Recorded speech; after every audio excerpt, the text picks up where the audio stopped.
Welcome to the neutral zone of the Lumbopelvic Canister.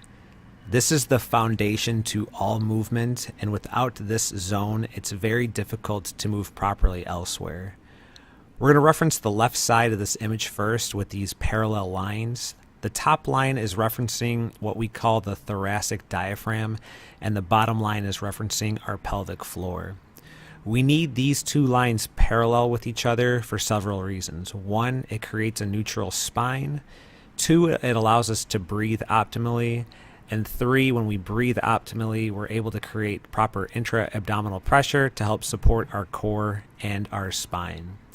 The image on the right shows a scissor presentation with unparalleled lines, and this can happen with overarching the low back.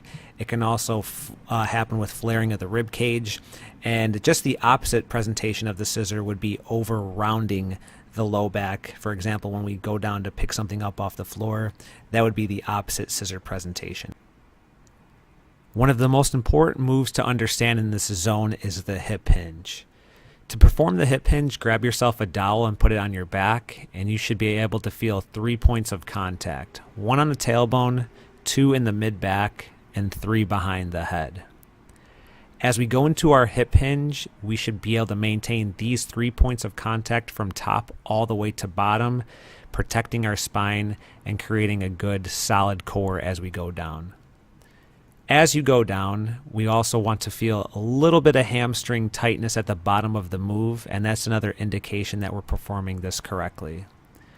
As you can see here, I'm rounding my low back, and I lost that tailbone contact as I go down, so that's an easy way to feel if you're not doing this correctly. Again, rounding the low back, this is how disc herniations happen, tight musculature, wear and tear over time.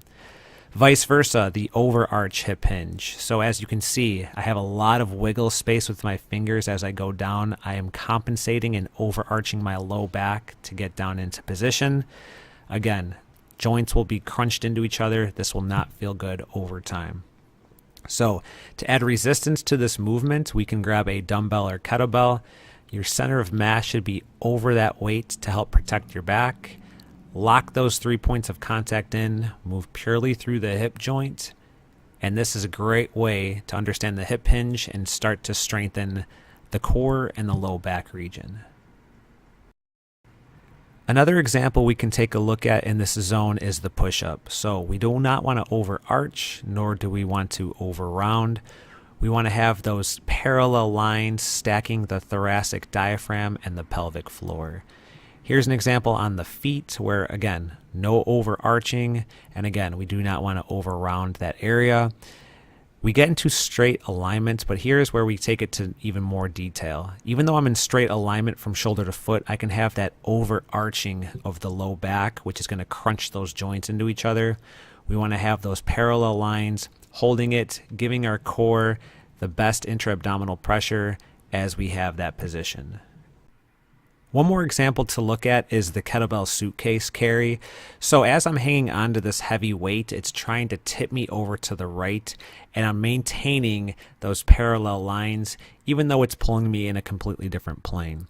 So when it comes to the rehabilitation process that we work on, we need to really understand this zone, have it locked in to have success with either eliminating back pain or gaining range of motion that is lost.